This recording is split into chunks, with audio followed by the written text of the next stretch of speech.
And good morning, everyone. My name is Noel Pfeffer. I lead the city's Community Development Administration. It is 10:08 a.m. on Thursday, November 7th, and we are here at 1520 Market Street for a public hearing, the second of two required public hearings on our 2025 to 2029 consolidated plan. Before we get started, I want to introduce Rashonda Alexander, our Director of Compliance, who will be presenting a portion of today's slides, as well as Tom Nagel on our team, our Public Information Officer, and facilitating everything along with SDLTV today.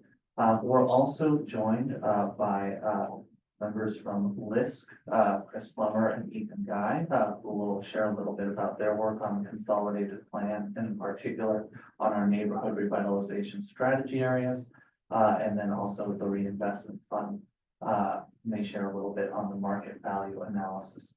So with that, let's share our screen and get started.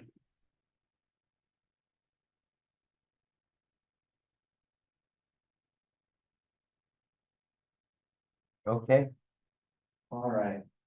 Next slide. So we are here as part of our citizen participation process that we need to go through as part of the consolidated planning process. So the way that this process really works is the consolidated plan sets our strategic and funding priorities for how we deploy federal funds for the coming 5 years. And so before we submit that plan to HUD, we need to do a series of citizen engagement and community engagement to hear your priorities. So we have held a series of, and we'll talk more about this as we move through the slides, a series of open houses and issued surveys, and also held most recently a public hearing at the Board of Aldermen HUD's committee on October 22nd. And we are here today to provide a very similar presentation, just providing an overview of the work that has gone into the consolidated plan and the priorities which it reflects.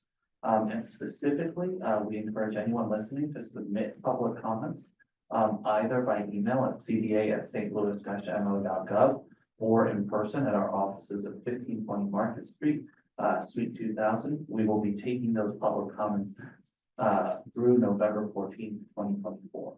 And you can also find the city's consolidated draft consolidated plan at www.stlouis-mo.gov/cda/consolidated plan. Next slide, please.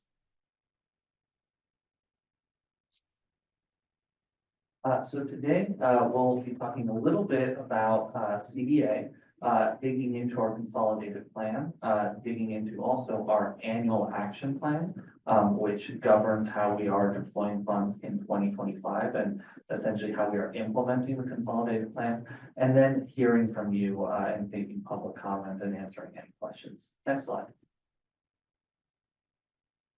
So CDA is a city department which serves as a hub for a variety of federal, state, and local funds for the city of St. Louis. We are charged with deploying these funds to drive economic justice initiatives by supporting an array of public, private, and nonprofit partners who are providing social services, youth services, senior services, food assistance services, reentry services, much more, who are building affordable housing, activating vacant properties, and lifting up their communities. There's a little bit of history here, which I shared with the Board of Aldermen. I encourage anyone who wants to learn more about the history of the Community Development Block Grant Program for its 50th anniversary today, and the history of CDA and the city's development agencies, to listen to that hearing again on October 22nd, which is recorded on the city's YouTube page. Next slide. So a little bit again about CDA for context is that we're really divided into 3 operational divisions. So we have our fiscal team of accountants who manage the money and review every pay request, review invoices, make sure that the supporting documentation is in place to guard against fraud, waste, and abuse and get the money moving. We also have our compliance team, again, led by Rashonda on my right, which manages hundreds of contracts and grant agreements. And really navigate these grants, from start to finish, from reviewing applications, to, awarding funds, to, pulling together the file and all the compliance documentation, drafting program, contractual outputs and criteria and budgets, getting the contract executed, and then ultimately monitoring the program, reviewing programmatic and financial reports, and conducting site visits. And then finally, we have our construction team of engineers and housing analysts and architects who manage over 100 housing production projects, as well as CDA's home repair program. Next slide. So what exactly is the consolidated plan? It's a 5-year plan that we are required by the federal government to create in order to receive federal formula funds. And the next slide will go into what those 4 formula grant programs are. But there are about $25 million in total, which comes to the city of St. Louis every year. And this consolidated plan really defines how we spend them and what we are trying to achieve strategically through these programs. And all funds must be deployed to meet a national objective. And the 3 national objectives are serving low to moderate income households, which means under 80% AMI, means for a family of 4 under $86,000, eliminating slum and blight, which much of the city can be defined as blighted, and responding to urgent needs, which really typically involves some sort of natural disaster or emergency that would be displacing a significant number of individuals. Next slide. So the entitlement programs themselves, there are 4 of them. There are CDBG funds, that stands for Community Development Block Grant.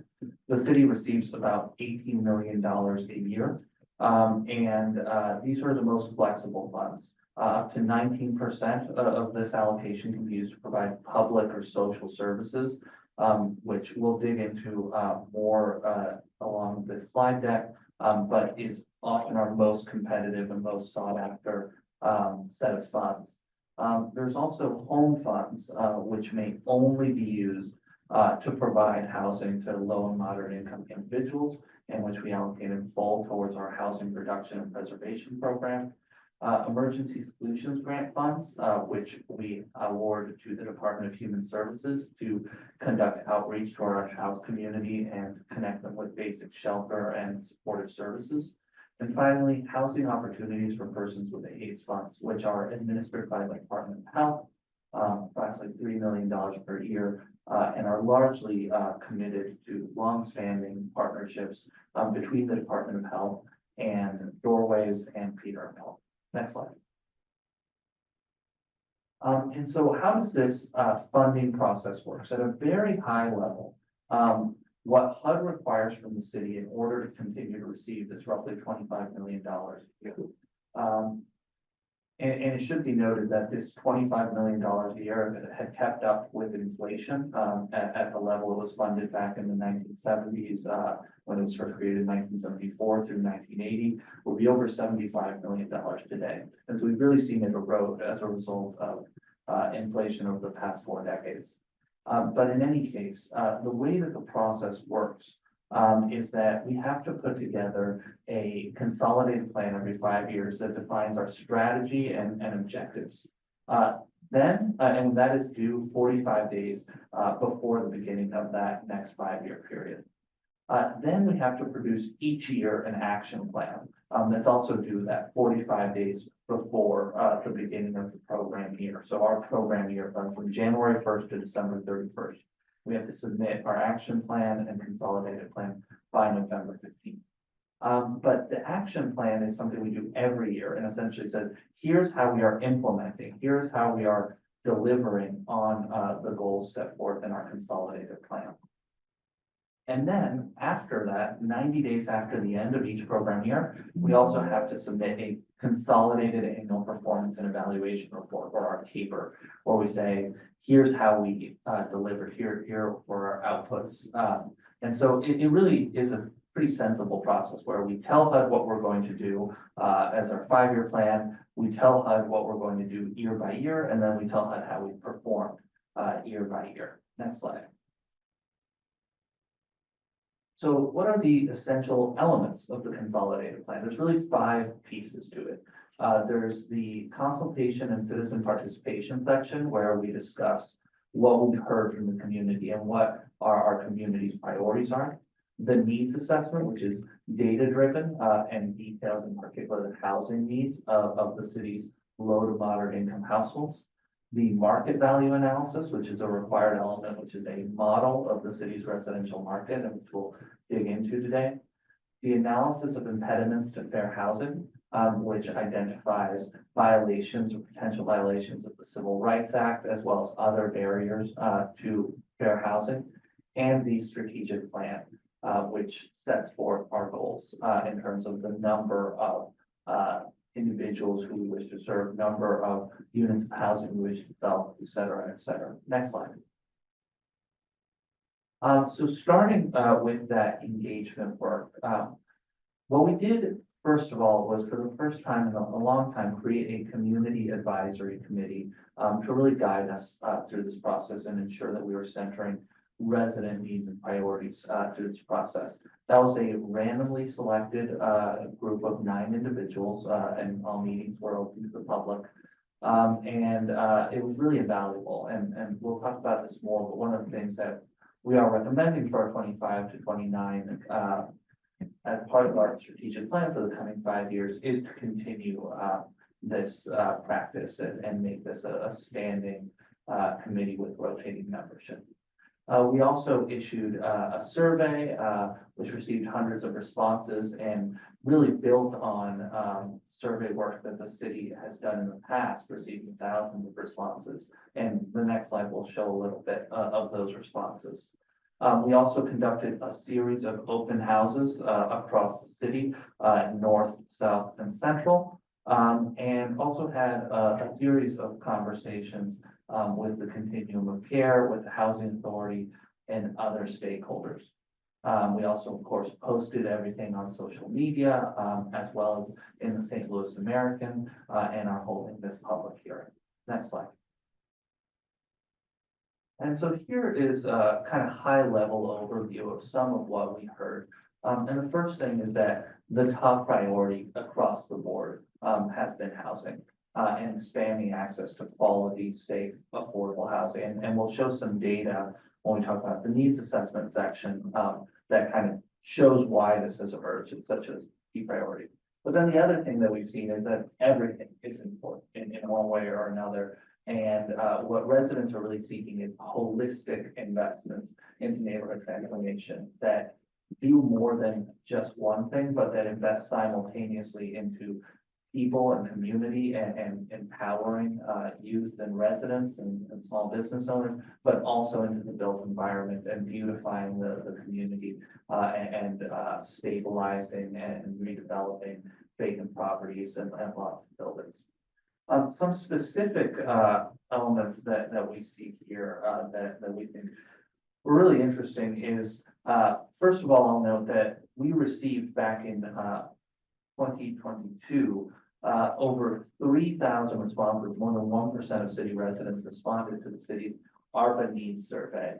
And the top priority that emerged from that survey exercise was neighborhood transformation, specifically the development, production and preservation of affordable housing, and also preserving or transforming the city's vacant properties from a liability into an asset, as well as a variety of other priorities, which are like street calming, which are not housed here at CDA. But that process was incredibly instructive and kind of served as the foundation.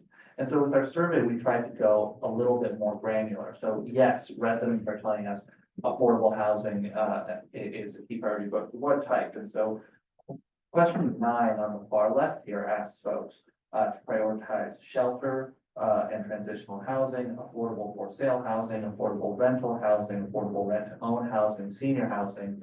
And I do think it's interesting that the top 2 priorities, the top priority is affordable rental housing, followed closely by affordable for sale housing, followed closely by shelter and transitional housing. The next question similarly asks residents to prioritize different types of housing support programs. So this is not producing housing, but supporting residents, whether with rental assistance, mortgage assistance, down payment assistance, home repair assistance, lead paint testing, et cetera. And here the number one priority by some margin is home repair assistance, followed by lead paint testing. And so these will both. We do work actually across all of these, but these really inform the prioritization that's reflected in the strategic plan. And then a final question that is interesting here, question 11, is on what type of vacant property interventions residents want to see. Is it stabilization? Is it demolition? Is it cleanups? Is it code enforcement, et cetera? And here the top priority very clearly comes at stabilization, with demolition being the lowest priority. And I think what that tells us is something that has been effectively our policy, which is stabilize and preserve whenever possible, demolish when absolutely needed. Next slide. And all of this really also is informed and part of a continuing dialogue that cities development agencies are having with city residents with respect to the Economic Justice Action Plan. And so the Economic Justice Action Plan tells us that equity is a precondition to growth. I think that's the core lesson of it, that we have been here in St. Louis victims of segregationist policies at the federal, state, and local level that have profoundly divided and fractured our city and our region. That between restrictive covenants and redlining and urban renewal policies that destroy Black neighborhoods and suburbanization and highways and white flight, we have scarred our city with this profound divide and the hollowing out, in particular from St. Louis. And that if we want our city to grow, and there's data that demonstrates this, if we want our city to grow, we need to start by healing these scars. The city can't grow while half of it is left behind. And so while there's a moral imperative to invest in ways designed to reverse these decades of disinvestment, there's also an economic imperative here. Next slide. And the ways we're putting this into practice is in part through the use of economic justice indexes, where we look at different types of needs, where we look at disparities in life expectancy and violent crime rates in median household income and property values and access to the internet and other factors. And we see that there's a tremendous amount of overlap in this need. And then we are calibrating our funding to also reflect and address this need. And I think that's something you can see in the map on the right, which is also a map that is publicly available on the city website. And it's interactive. You can actually click on a lot of those dots and learn about those projects. And you can see that it really is aligned with the need, and that is intentional. It's not, the Economic Justice Index is not dispositive in terms of our funding selections, but it's a criteria where as we score proposals, one of the points that are considered is how the geography and how it scores on the Economic Justice Index, among other criteria, including the qualifications of the applicant and their experience, as well as the impact of the proposed program. Next slide. So I alluded to this before, but the reason why housing has emerged as such a high priority is if you look at the data, you see that the city of St. Louis has about 140,000 households, of whom about 50,000 are cost burdened at least. And this is really a conservative estimate. Specifically looking at tenant households, there's a little under 80,000 tenant households, and nearly half of them are cost burdened. And collectively, they pay over $170 million more in rent than they can afford each year. And that's money that can't go towards food or childcare or healthcare or what have you. And you see that so much of that burden is also really concentrated in the 20,000 tenant households earning less than 30% AMI, who are cost burdened and collectively pay 120 million when they can afford.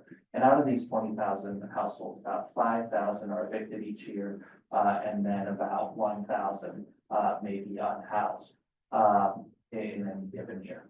And so here we really see the spectrum of need from our unhoused community, from the 5,000 or so households that are housing insecure, that are regularly facing eviction, to the 36,000 tenant households who are cost burdened, to also the 15,000, nearly 25% of homeowners who are cost burdened. And let me say, this is almost certainly an understatement, because these cost burden figures only take into account property taxes, mortgages, and utilities, not the actual cost of maintaining and repairing the home, which can obviously be increasingly and incredibly expensive.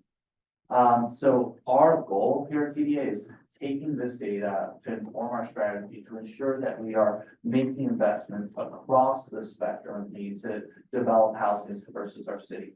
That includes both affordable rental and for sale housing. Next slide.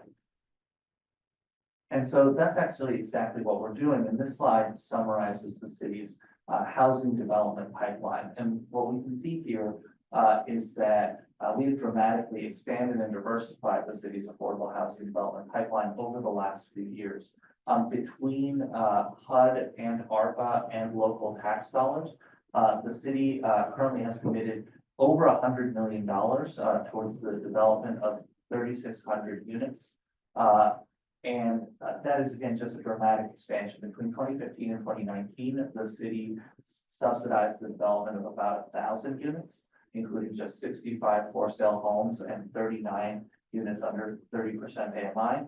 Today, we're subsidizing the development of, as I mentioned, 3,600, tripling that total figure.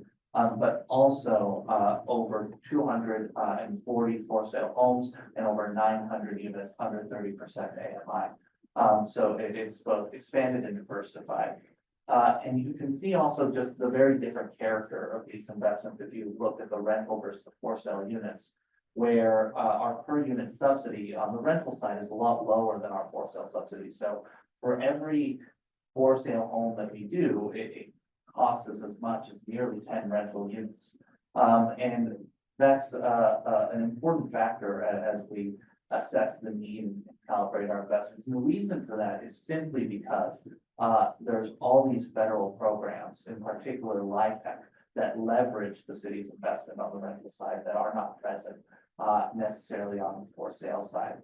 But it's something that we're very much looking at actively as we try to figure out how we can invest resources for the maximum impact. But as we'll get to later, a lot of the work that we have to do is also making markets, and the impact of for sale homes in that work is also disproportionate. So while it may cost more, it also has a higher impact in some ways. Next slide.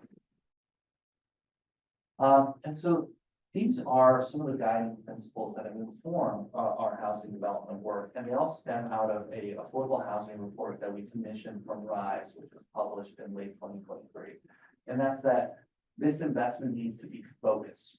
And that's so important because even though we have more resources than we have historically, and that won't necessarily last much longer, the scale of the need dramatically outpaces the scale of the available resources. So we have to really focus our resources for maximum impact. It also needs to be asset-based, meaning that we want to build housing near city schools, near grocery stores, near parks, near transit. And that is something that is now in our review process and in our scoring process, where projects which are near these community assets get additional points. It needs to be inclusive, meaning that we now follow the Affordable Housing Commission's Universal Design Standards. So that's something that is also being baked into that consolidated plan. And we require rental projects to follow fair housing practices, including good cause eviction and mediation prior to eviction, and having application fees. Next, the housing that we build needs to be resilient. I'm very skeptical, frankly, and our team is very skeptical of final homes, we've seen too often, homes that CDA helped subsidize 20 years ago come back to our home repair program in terrible condition. And so we're really incentivizing, developers, to, improve the quality of the materials, whether that's with hardy board or other products, or by rehabbing, our amazing brick housing stock, and have more durable, housing. And finally, our work needs to be community driven, and in partnership, with neighborhood groups and community development corporations, who can identify priority sites for development, and also receive bonus points for projects which implement neighborhood plans. Next slide. So here I'm going to talk a little bit about our market value analysis. I don't believe that the Reader Investment Fund is on, and so I'll talk about it. But essentially, our market value analysis is something that we put together every 5 years. Our first one was created in 2014, our next one in 2019, and this most recent one today in 2024. And it shows the city's diverse residential markets, which is really important because our housing strategy also needs to be targeted for different markets. We have different housing strategies in different markets. So in the next slide, you can see a little bit about the methodology behind this. And you'll see that this takes into account median sales prices, residential permits, development happening organically in the neighborhood, as well as vacancy rates, the share of owner occupied versus rental households, and a variety of other factors. And what's nice is that because these factors are relatively consistent, we can really use this tool to track changes over time as well. Next slide. And so here you see a kind of summary of the city's principal housing markets. And these are ordered from A to I in terms of that median sales price. And you can see that in that A market, which is pretty small and primarily in areas of the Central West End and certain other areas, the median sales price is extremely high. But this in part is because these markets don't have actually very much homeowner residential stock. They're primarily actually made up of tenants. 70% of residents are tenants in this market group A. Conversely, market group B has a 335,000 median sale price value, but is closer to 50-50 between homeowners and residents. The residential market C is, I think, one that intuitively we associate essentially with Southwest City and all those quasi-suburban single-family zone blocks in Southwest City. Here we see median sales price of about 200,000, but 80% home ownership rates. And if we actually go to the next slide, we also see a couple of other details about the data for each of these groups, including that in market type C, we have the city's average median household income, as well as average median rents that are about $1,100, whereas median rents in market A are about $1,200. Going back to the previous slide, market D is similar but has a much lower percentage of home ownership. Markets E and F are really concentrated in what you might call Southeast City or Dutchtown and the surrounding neighborhoods. And there you see E is a pretty small sub-market that has a very low ownership rate, but F is, and if you go back to the map just to orient ourselves, F is the vast majority really of Dutchtown as well as Carondelet and Patch. And there we see median sale prices of about 100,000, as well as if you go to the next slide, one more, pretty 40% home ownership rates, but still quite low vacancy rates. Then what changes as you get into, markets, G, H, and I is much higher vacancy rates.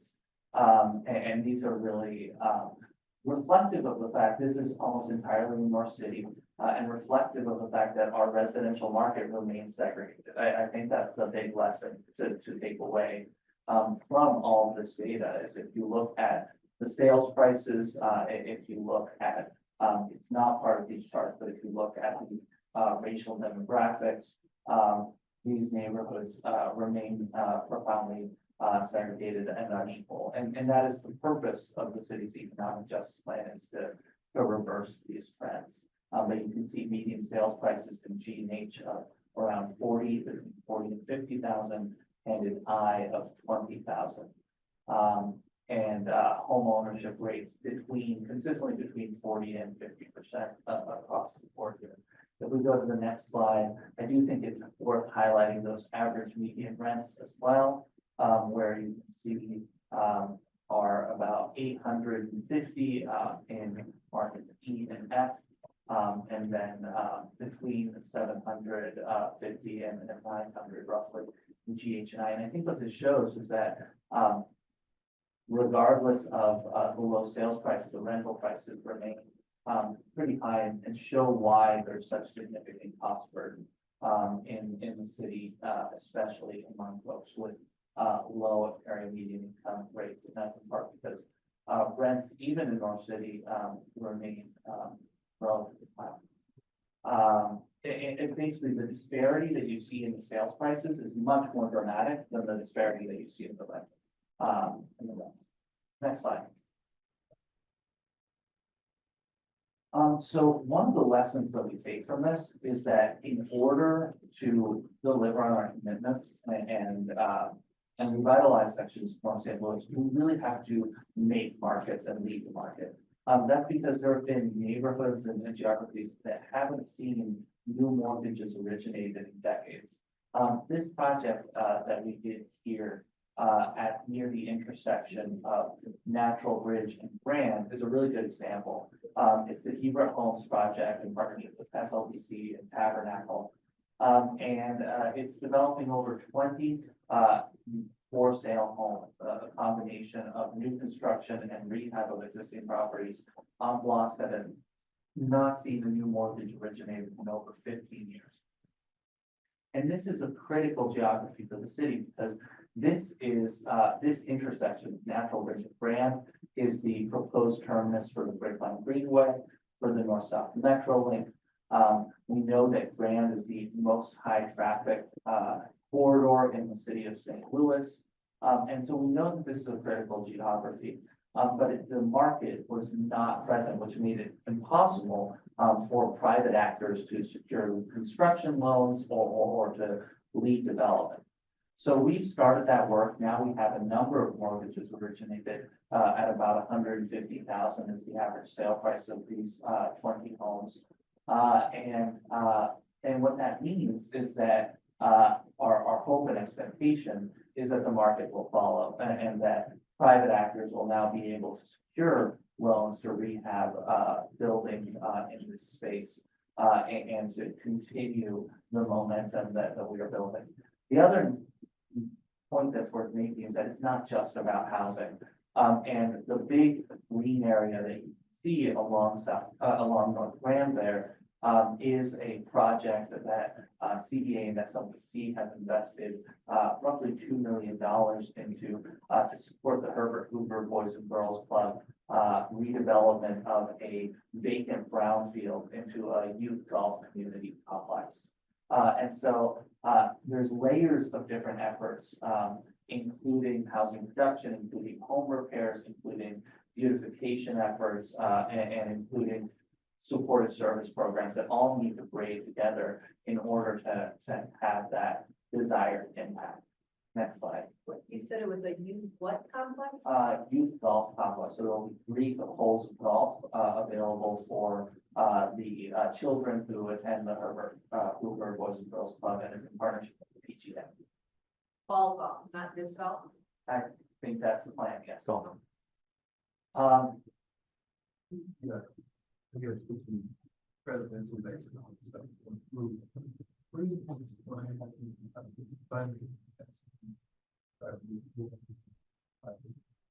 The question asked, and we'll take questions at the end. But the question asked is about presidential election, how this will affect our programs, and the truth is that we don't know at this point. And we'll be very attentive to development and strive to work and continue to provide these programs.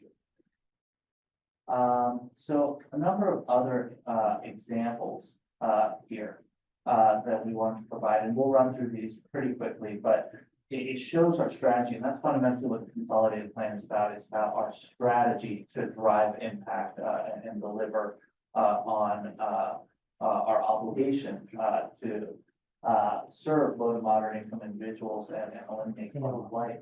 Could you speak a little closer to the mic? Sure. In the city of St. Louis. And you can see here in this map, a number of neighborhoods in North St. Louis. And if we go to the next slide, we can start by layering on our housing projects, which it shows up a little small, but there's a lot of small parcels in there, as well as large anchor developments, such as Simmons School, CARE STL campus in the Ville, and the Prince Hall State Office Building. In the next slide, we layer in a variety of stabilization projects. Again, it's a little small, but you can see there a variety of projects where they're through Proposition NS, neighborhood stabilization, or the private vacant building stabilization program where we are stabilizing vacant properties. If we go to the next slide, we add in demolitions. And you see that there's a lot of these on nearly every block. If we go to the next slide, we add in home repairs, which we've done hundreds of over the past year. Next slide, we add in other city investments into early child care centers, into small businesses, into neighborhood beautification, into federally qualified health centers. And you can see how we're touching nearly every block. And the goal is for the whole to be greater than the sum of its parts. And I should note here that this doesn't include a variety of other programs, including our work with the Regional Arts Commission to support artists and arts organizations and to create 2 murals in every ward. It doesn't include our work with our IT department and Parks Department to light up a variety of city parks with free public Wi-Fi. And so the idea is to pull all these different programs together into a holistic set of investments. Next slide. We do the same exercise with a variety of other geographies, including Project Connect around NGA. Let's just spin through these pretty quickly. Next slide. Next. First of all, we've got our Choice Neighborhoods program there in Carr Square, and Preservation Square, which is one of our largest and most comprehensive efforts at neighborhood transformation. It involves 695 units of affordable housing. It also involves investments into the surrounding parks, into Loretta Hall Park, as well as St. Louis Place and Jackson Place Park, and a few others, as well as investments into public art, into neighborhood banners, and beautification. Okay, some curve here. All right, that's better. Next slide, as well as, by the way, part of Choice Neighborhoods program was also 0% interest loans for small businesses in the footprint. But we layer that with stabilization efforts, which I want to just highlight. A lot of stabilization work going on in Hyde Park, in particular along that northern edge of Hyde Park, where we're stabilizing a full block of beautiful historic properties facing out onto the park, with CDBG funds, demolitions. Next slide, home repairs. Next slide, and then all these other investments. And then one more example now in South St. Louis as we move to the next slide. And starting off with affordable housing, you can see a variety of scattered site projects with a particular concentration around Marquette Park with Marquette Homes, as well as a lot of work being led by the St. Louis Art Place Initiative. There's also large LIHTC projects, including Benton Park Place and Crossroads and Virginia Plaza. all coming together to add hundreds of units of affordable housing to these neighborhoods. Next slide, we added stabilization, we added demolitions. Next slide, home repairs, and then finally, all this other array of investments, including into a new health clinic on South Grand with family care, and a variety of investments into small businesses, commercial facades, early childcare centers, arts organizations, and more. Next slide. So with that, that's a little bit about kind of the geographic elements of the strategy. We have 5 strategic priorities with this consolidated plan. The first was to strengthen citizen participation. The second was to create, sunset, and redesign programs for maximum impact. And there will be slides on each of these. The third was updating our housing affordability policies. The fourth is designating new neighborhood revitalization strategy areas, and the fifth is applying for a Section 108 loan. I'll talk about each in turn. Next slide. So we are really committed at CDA to treating citizen participation as more than a checkbox, but an actual substantive requirement, that because we want to engage in an ongoing dialogue with the community. We want CDA to feel like a reflection of community priorities and resident priorities. And that's why we wanted to create this standing community advisory committee. For some history, CDA used to have a community development commission, but in 1999, when PDA split off from, the planning department split off from the Community Development Administration, that Community Development Commission was renamed the Planning Commission. And so CDA lost its kind of advisory board. This would bring it back by creating a standing advisory committee. Members would be randomly selected from the qualified applicants. We'd have quarterly meetings open to the public, and we encourage anyone interested in serving in our advisory committee to apply at the link there. And we're looking forward to using this as an opportunity to collect feedback on our funding priorities, to spread the word about our funding cycle. We'll present our funding awards to the group as well, although the group will not be responsible for making funding decisions, which is honestly something that protects members of the group as much as anyone, because we want to protect against conflicts of interest. But that purpose of the group is to really guide us and ensure that we are veering off of the mission that city residents have tasked us with. Next slide. So we also redesigned a number of programs as part of our consolidated plan. We did this by shifting the expenditure category that a lot of them were associated with. So for example, problem properties, we are continuing to fund. It's incredibly important. The problem properties unit in the city councilor's office does invaluable work to hold irresponsible property owners responsible, in particular out of town landlords. But that work was being funded out of public services and will now be funded out of code enforcement, which will be a much more effective home for it, because we have a public services cap. We can only spend up to 19% of our CDBG allocation on public services each year, and that helps us free up funding for other public services. Similar story with Operation Brightside, which does amazing work supporting neighborhood groups who are undertaking beautification activities, as well as conducting graffiti removal across the city. We will continue to fund that program, but instead of it being under public services, it will shift to interim assistance. Similarly, we will continue to support SLDC's incredibly important work driving equitable development in the city, but that'll be under the economic development expenditure category as opposed to the administrative category, which is also subject to a cap.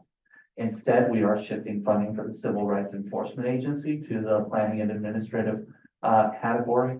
And we're also shifting funding for the facade program, which was previously under economic development, to commercial rehabilitation.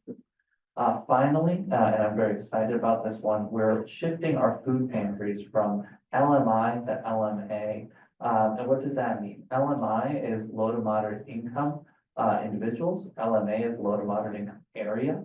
And the difference is that whereas to date, our food pantries have had to collect the income information and income verification for everyone who comes through their doors, now they can just ask for addresses. And if they're within that address, then within the low to moderate income area, that's sufficient. It's a lot less intrusive, it's less of an administrative burden, and we hope that that'll really support our food pantry partners. Next slide. We're also working to update our housing policies. And that's because, in particular, our for sale affordability policy is currently designed for very weak markets. It's a one size fit all solution, and it works very well again for weak markets where we are not worried about the possibility of a new homeowner reselling their property for a significant profit. But unfortunately, it doesn't work as well for stronger market areas. Let me explain what I mean. Under the current policy, someone may buy their CDA subsidized home for $150,000, but it may be worth $250,000 or $300,000. And so currently under the policy, there's every incentive for that new homeowner to turn around and resell that home. And while they'll need to pay CDA back about $5,000, they'll still make nearly $100,000 through that transaction. And the problem is that while that low to moderate income family benefits, the purpose of this program is to develop affordable housing and to preserve long-term affordability and mixed income communities and diverse communities. And that policy goal, these policy goals are undermined. So while we will retain our current affordability policy for weaker markets where that risk is lower, but furthermore, if someone does sell a home that they purchased for $150,000 for $225,000, that's a comp that is wonderful for the market and helps stimulate additional investment. We don't have any sort of, we want those higher comps in a lot of neighborhoods across the city that are weak market neighborhoods. But the key really is to have an affordability policy that is calibrated to the city's different markets. If we think back to the market value analysis, in neighborhoods where that resale price is above $250,000, we really need to ensure that if we are investing in housing there, that it is affordable for the long-term or permanently affordable, and that we have those legal restrictions and rights there to ensure that long-term affordability. Whereas if we're investing in weaker markets, we're much more comfortable letting that CDA funded housing turn into naturally affordable market rate housing because that is because the market in those geographies needs those comps. So we're looking at a variety of solutions there. Other policies that are included in the consolidated plan are updating our LIHTC certificate of consistency standards. We are required to approve every LIHTC project that goes to the Missouri Housing Development Corporation as consistent with CDA standards, but we don't currently have clearly set forth standards to make that determination. So that'll be included in the final draft of the consolidated plan, as well as looking at requiring CDA funded projects to also provide rights to their architectural plans so that they can go into a city approved design book that can help accelerate the development of affordable housing and reduce those barriers. And finally, we've already started implementing this, and I alluded to it previously, but we want to ensure that all CDA funded rental housing abides by certain basic fair housing protections. Next slide. And so a lot of this is just updating our housing policies to reflect some of the changes that have been implemented over the past year or two. Another key piece, and here I'm going to turn it over to Ethan Guy to provide an overview, is we are applying for neighborhood revitalization strategy areas. And these are incredibly important because public services provided within these geographies are not subject to the 19% admin cap. So Ethan, over to you. Yeah, thank you. So from 1,000-foot view, as I was just kind of mentioning, there are specific designations that we can apply. Okay, is that better?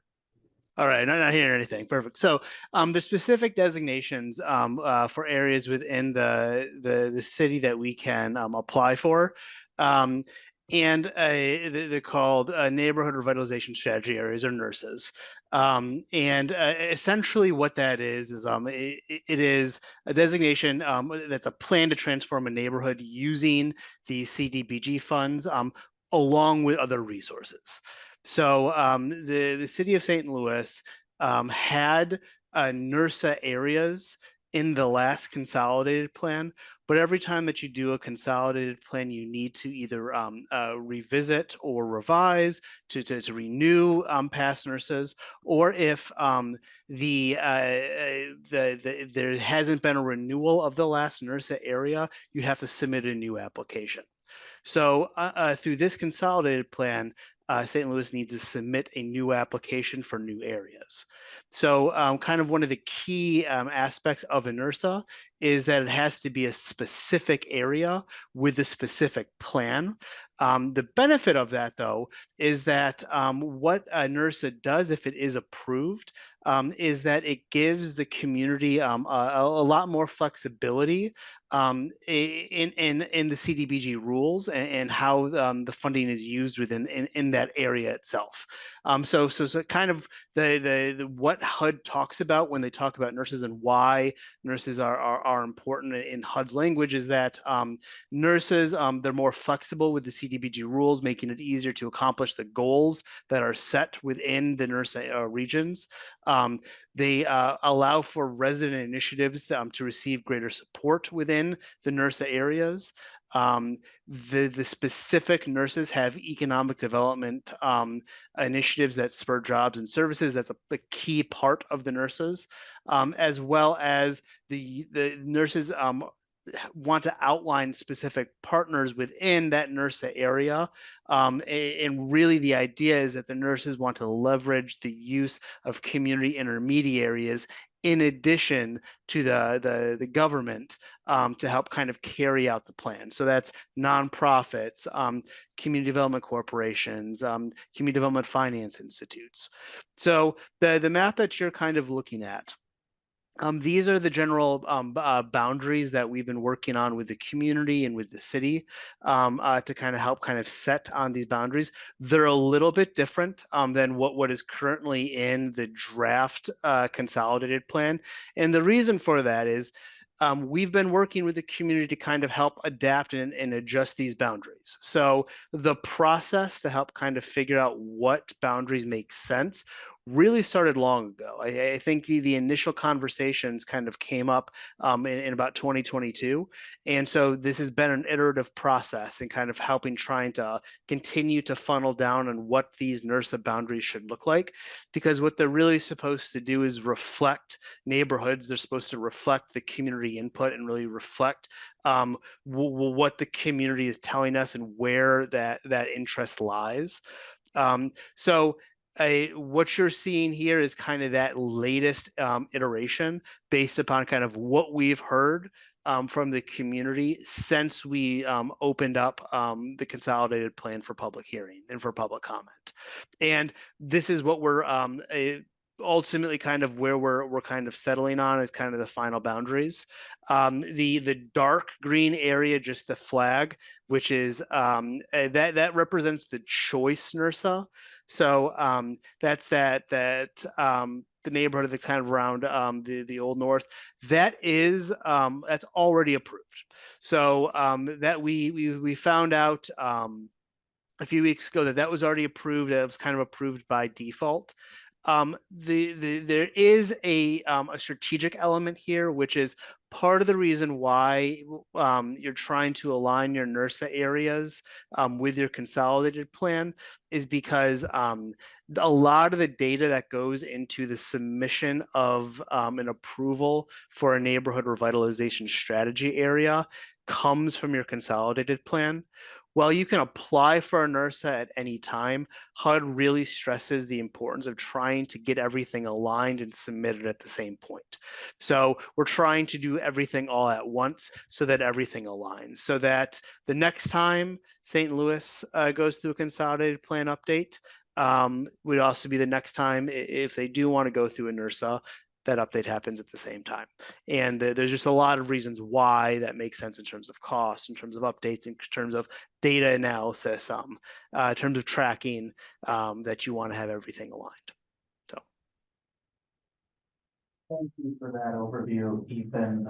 And Ethan will be around to answer questions at the end if there are any questions or comments on the NERSAs or other elements of the consolidated plan. I will note that We are still taking public comment and really want to hear from you if these NERSA boundaries seem right or any suggested adjustments. Although, as Ethan noted, there are various strategic considerations involved here, including census block boundaries that sometimes inform the boundaries that we can draw here. There's one more point to make, that the choice NERSA was submitted along with another larger NERSA. So it wasn't just by default that it was approved, it was previously submitted and we were just awarded it during this process as well. That's an excellent point, Rashonda. And the other NERSA that was submitted was one that covered just about all of the remainder of North St. Louis, and the guidance that we received back from HUD is that we needed to be more targeted, and the title of these are neighborhood revitalization strategy areas. So even though we made the case that North St. Louis could be defined as a community of interest due to its history and shared market characteristics, that was ultimately rejected by HUD. Next slide. And so that feedback has been incorporated here. Section 108 program overview. This is another important element of the consolidated plan, is that it contemplates and sets us up to apply for a Section 108 loan. What is a Section 108 loan? It is a low interest, currently around 5.6% interest loan from HUD to the city through a financial intermediary. And the next slide explains that aspect of it.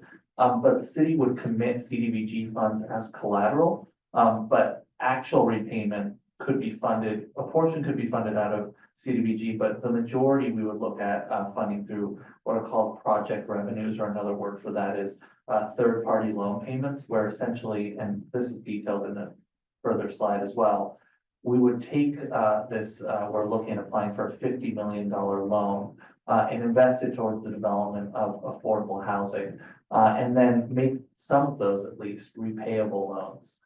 And those repayments by developers would then help us repay the loan to HUD. It could also be repaid by TIF or other local sources, or again by CDBG itself. And none of those details are included in the consolidated plan, nor do they need to be. The consolidated plan just allows us to submit a full application detailing those elements. Next slide. So the way that the agreement would work is that there's an agreement between HUD and the borrower, that's the city of St. Louis in this instance.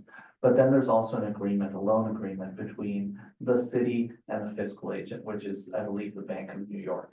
And so that would be the actual loan agreement. And then in addition, there would be a series of loans between the city, the borrower, and third parties. And so these would be developers or other partners. Next slide. This is just showing the math and theory. We are eligible to apply for up to $90 million loan, but instead we're currently looking at a $50 million loan that would require annual debt service of about $4.25 million. Again, a portion of that could be funded with CDBG, but we would be looking to fund the majority of that repayment with loan repayments or other sources. Next slide. And specifically, we are looking at funding 4 loan pools that can meet different types of needs. And these have been informed by the engagement and by this desire to invest in housing as diverse as our city. The first loan pool is a neighborhood transformation loan pool designed to subsidize the development of infill new construction and rehab. This is both for sale and rental, both single and multifamily, traditional and modular construction, and rehab for that matter. And in this section, we would be fully financing these developments, and about half of the loan would be repayable, either from the sale proceeds or rental proceeds, and half would be forgivable.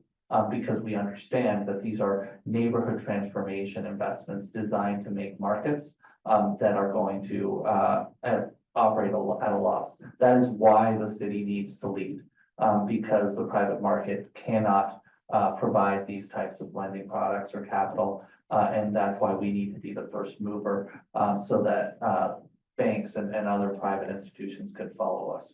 So this one would be half repaid by repayments and half forgivable, and that forgivable element in turn would be repaid by CDBG.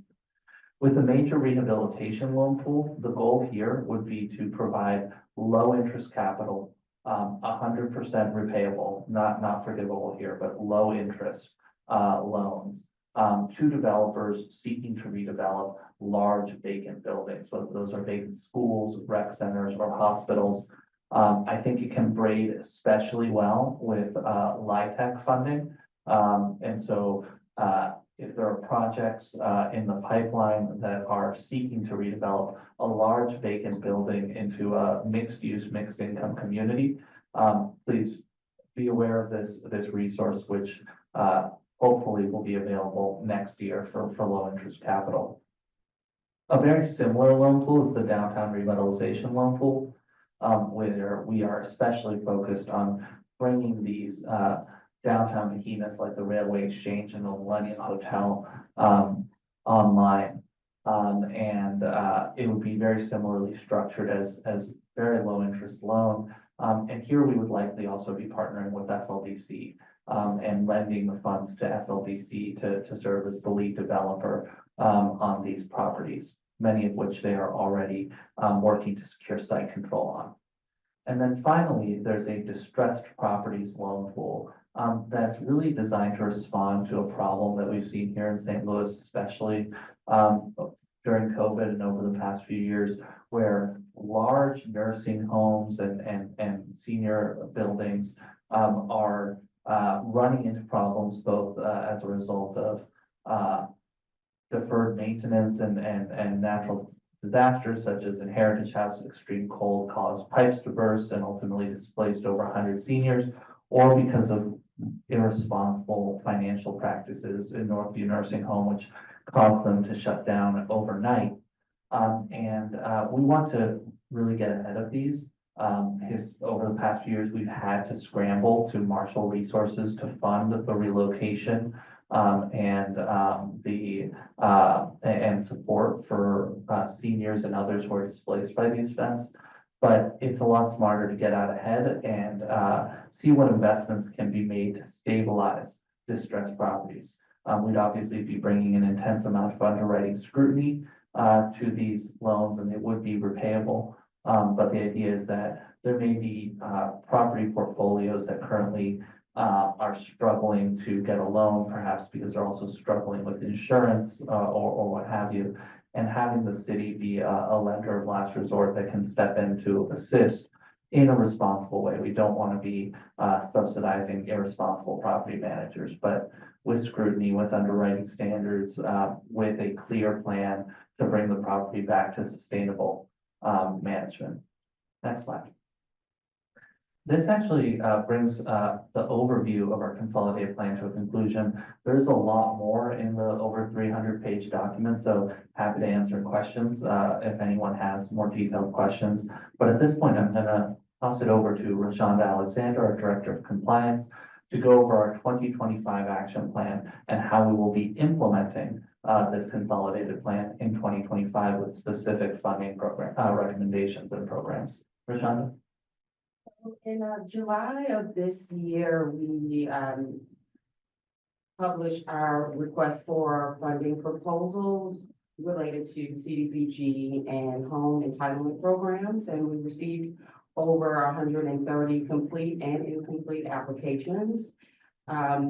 We awarded conditionally over 18,283,000 of awards across these 8 different eligible categories: public services, interim assistance and code enforcement, commercial facade improvement, low to moderate income homeowner assistance, housing construction and rehabilitation, economic development, public improvement, and planning and administration. Next slide, please. In public services, there were over 35 contracts here listed for a total of $3,554,078. Our operating agencies are listed in detail here, from Big Brothers Big Sisters all the way to our Department of Parks and Recreation for their expanded rec program. Next slide. We have more continuing operating agencies, Employment Connection, Guardian Angels Settlement, Food Outreach, Mission St. Louis, Ways, and then our Midtown Community Services is one of our newer operating agencies for our youth development, which is a priority, a high priority for this year. Next slide. Northside Youth and Senior Services, St. Louis Youth Jobs, and all the way down to Youth and Family Center all received conditional contracts for the fiscal year 25. Which rounded out our public services. Our next eligible category was interim assistance. Next slide, please. Where we awarded 2 contracts for the LRA and then also the Department of Parks and Recs, but specifically for Operation Brightside. This year, 16 of our local small businesses were awarded commercial facade contracts. They're listed here, 1 level, 3 Hots in the Shop, AT&T, which is on Broadway, Angels Within, CVS, Be Well Cafe, Dad's Cookies, DeSales Community Housing Corporation, Employment Connection, Intertwine. Oh, sorry, next slide, please. Intertwine, Jack Productions, Lots of Glory, MNLS Partnership, Star Bethel Church, Sugar Witch LLC, The Mallet Shop, and The Property Expert. So these are all of our small businesses that received small grants for their commercial facade. We want to congratulate them. That was over $520,269 worth of grants and forgivable loans for them. Next slide. Our low to moderate homeowner assistance program received 4 contracts totaling $3,065,000. Down payment assistance for the housing partnership, the building division for a healthy home repair, $350,000. Mission St. Louis for their healthy home repair program, $700,000. And then our home repair loan pool at $1.9 million. Our next eligible category, housing, construction, and rehab, is spread over 4 categories within CDA, of which $3 million was from the home program. They are listed here. Next slide, please. 3 contracts under economic development. Justine Peterson for their micro enterprise technical assistance program received $389,870. Launch Code Foundation, $300,000, and then the St. Louis Development Corporation for $500,000. In public improvements, this is something that you'll see around your neighborhood, actual investments into Habitat for Humanity. In St. Louis, they're near Northside Walkable Communities. It's a phase 2 of that, received $295,000. The St. Louis Housing Authority will be making some improvements to the Al Chappelle Community Center. The Wellston Loop Community Development Corporation, we invested in their Goodfellow Renewal Project at $100,000. Jean Slay Boys and Girls Club, they have some sites. Right now they're operating out of Francis Cabrini, but they're expanding into Woodward and then are wanting to use this investment and their other investments to expand to about 3 to 5 site-based locations for this after-school program. Northside Youth and Senior Services They received an investment for their intergenerational community center, merging the youth and seniors, which we do value both and support. Along with their Northside Youth Space at $35,000, and then CDA will be using $100,000 for beautification of city-owned vacant property in response to our economic justice action plan and community feedback. Our next slide, please. For planning and administration, CDA funds the city council's office, our civil rights enforcement agency, our staff here for our CDBG and home, the comptroller's office, the federal grants administration, support, fund PDA's agency for their administration, and then the St. Louis Development Corporation for their capacity building program. Next slide. In home repair, 155 homeowners were served in 2022. And I really like to point out that in 23 and 24, that's over quadrupled, 700 and plus homeowners now. But still, we know over 1,200 on the waiting list. Please still apply. We are really working to ramp up that program to respond to your needs for home repair. And specific expenditures total over $5.6 million across CDBG, the lead program, home and ARPA. So we've had quite an investment in major home repair and our lead abatement division. Next slide, please. In response to the 22 floods in the city of St. Louis, the city received 25.8 million of CDBG DR funds, which is disaster recovery funds. And we submitted an action plan to HUD, which is also out for public comment if you would like to review it. Next slide, please. We are proposing to HUD to spend across these 5 categories. Home repair, a home buyout program, which is totally voluntary, a green infrastructure program, a flood recovery and mitigation planning program where we'll focus on restoration of the river to Pear, and then administration to, of course, run these programs. And these are the specific allocations, and then the maximum awards that we have proposed to HUD and are requesting their acceptance for. Next slide, please. Going through our timeline, we had our first community outreach event in March of this year. Our first draft action plan was submitted in May. We held our first public hearing in June. And then we have again reissued the action plan, which I stated earlier is now available for public comment through the end of December of this year. We anticipate that HUD will grant us an approval of our action plan for these disaster recovery funds by March of next year, 2025. And we plan to get our first programs launched by second quarter of 2025. That is it on DR. Do you have any questions? Next, oh, there's a slide.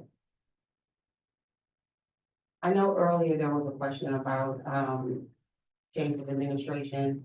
So CDBG and home, they are both entitlement programs. So they are not, they can be slashed. In previous administrations, they have been eligible for cuts. We don't know.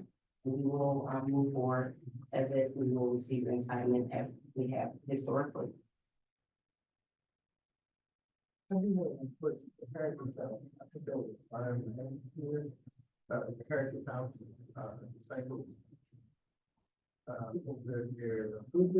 Olive, the question is about the Heritage House on Olive. Yeah, what's the update on that?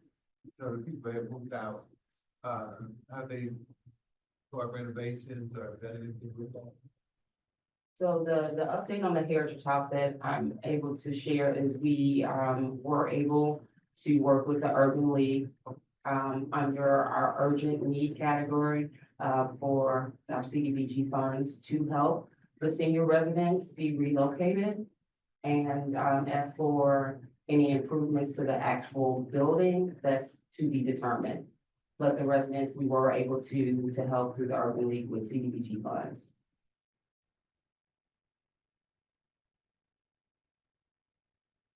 Do we have any questions online? We have 20 attendees online and I've let them know that they can raise their hands or go ahead and just put your question in the chat and we can bring you on live here into the room at 1520 Market Street, or we can just go ahead and put in questions in the chat.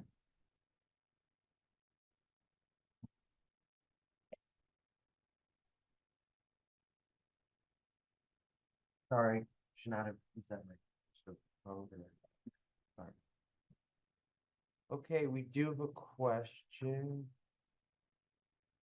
Well, do you want to ask Dr. Carl Harris if he can hear us? Sure. Hi, Dr. Carl Harris. Can you hear us all right? If so, please feel free to unmute and ask your question. Great, I can hear you. Great, I can hear you. I know that there's a provision or a resource for community comment, and I've copied that link. But in general, I just want to know what funds are being allocated for senior housing. As you know, we have a population that's living longer, older seniors are living longer. What strategy exists to develop housing for this group? It's a great question, Dr. Harris. And the answer is that we're funding over 100 housing developments across the city, and that set of projects includes a number of senior buildings. A few that come to mind off the top of my head include Benton Park Place, include Crossroads, include the Veterans Apartments at the Prince Hall State Office Building, as well as a number of others. We've actually been very fortunate. So for senior housing in particular, for multifamily senior housing, the model is typically LIHTC. And we've been LIHTC stands for the Low Income Housing Tax Credit. That makes up typically well over 50% of the capital stack of these projects. And we've been really fortunate to get a series of quite generous LIHTC awards here in the city over the past few years. Historically, the city got between 2 and 3 LIHTC awards a year. In 2021, 22, and 23, we've gotten between 5 and 7 each year. So it really is a pretty dramatic increase, and that includes a variety of senior buildings. I hope that answers your question. Yes, that helps for sure. Yes, thank you. Thank you. I did have one other question. I heard one of the other panelists say that Old North is a NERSA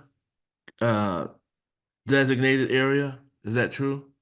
Yeah, that's correct in what we are applying for. It has not been approved at this point, but yes, it is within one of our proposed nurses.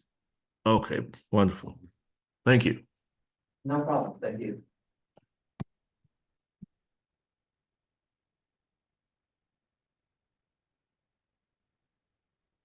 Becky left the room, but she has I'm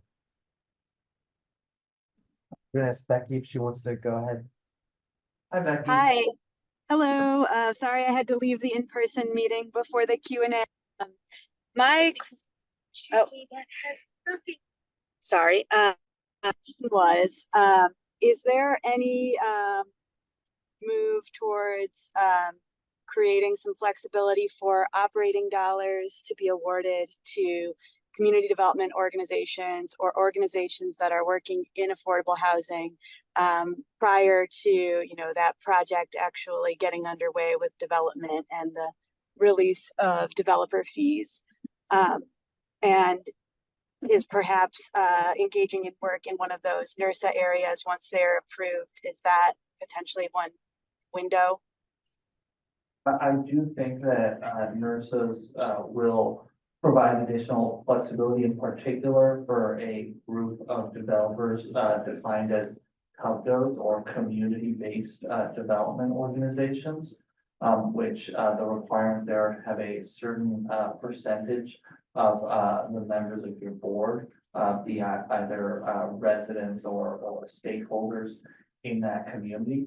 And so I do believe that the nurse designation will support that, in part because one of the challenges we face is that the requirement there have a one of the challenges we face is that the eligible activity that you're describing, which we agree is a need and would like to support, is going to fall under the public services cap in all likelihood. And so the nurses will be necessary in order to ensure that we don't fund that work at the expense of other programs and public services currently being provided in the city. Thank you. No problem.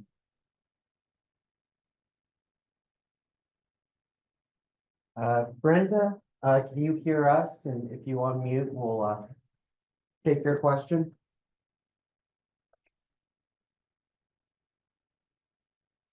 Can you hear me? Yes, we can hear you, Brenda. Okay, my question is, I'm looking at the major home repair, but I don't have a problem like that.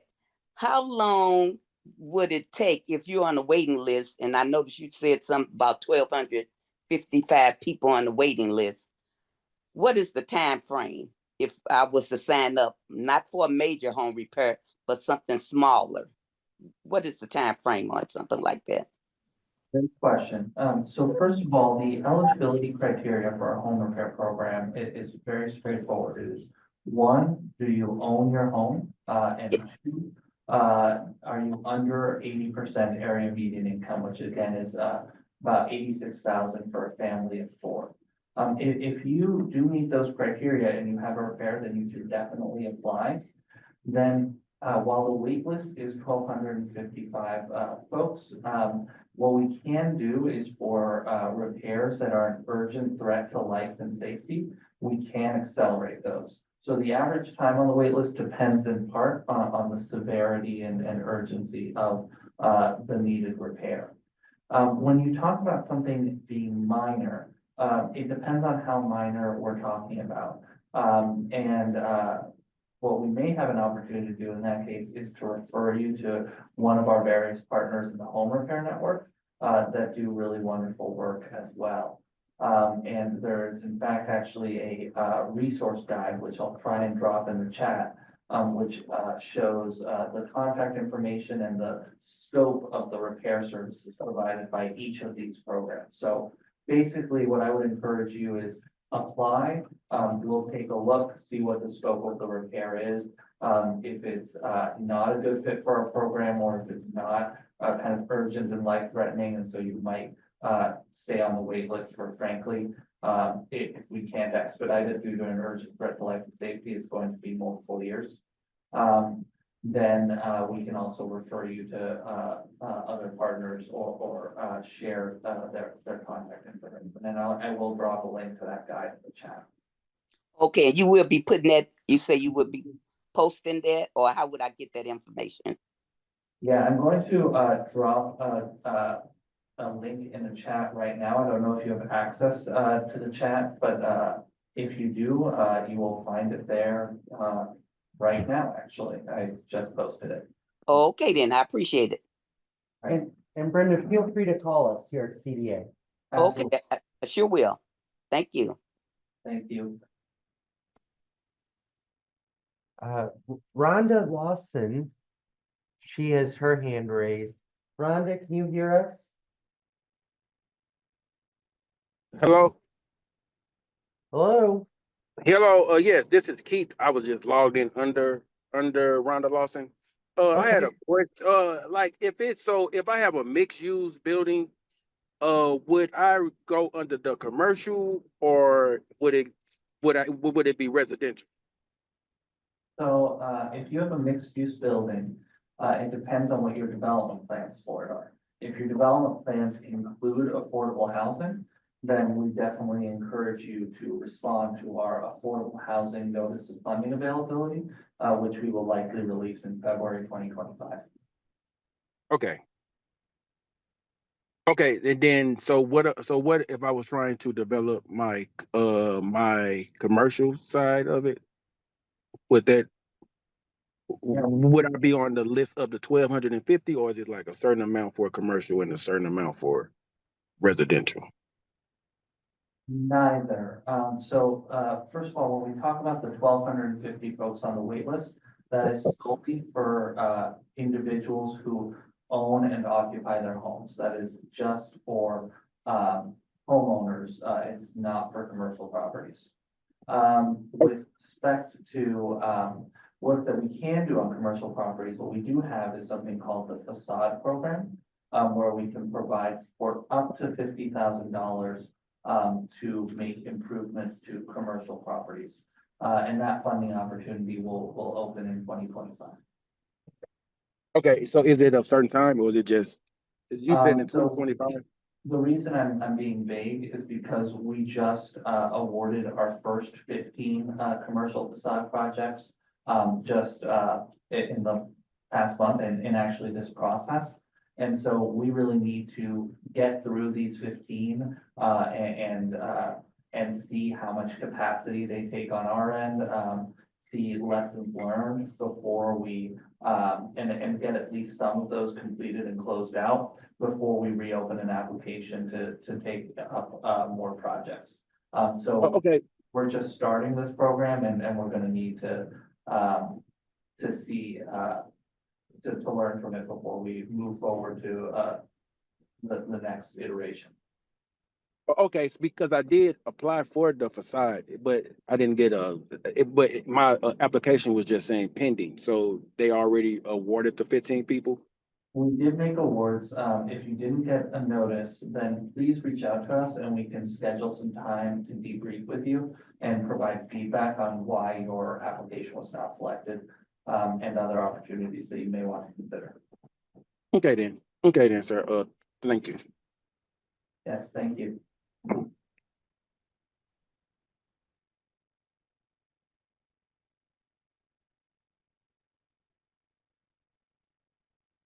Any questions in the room? CDA staff, any observations or questions?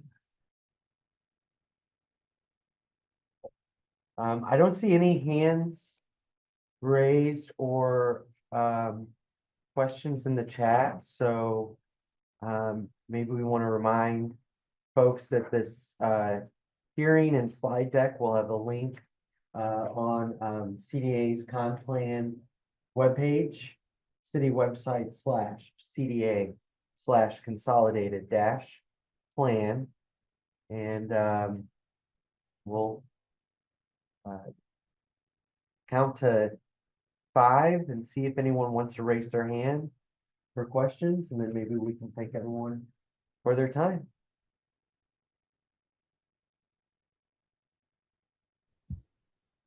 All right. Hearing no questions, thank you, Tommy, for your facilitation.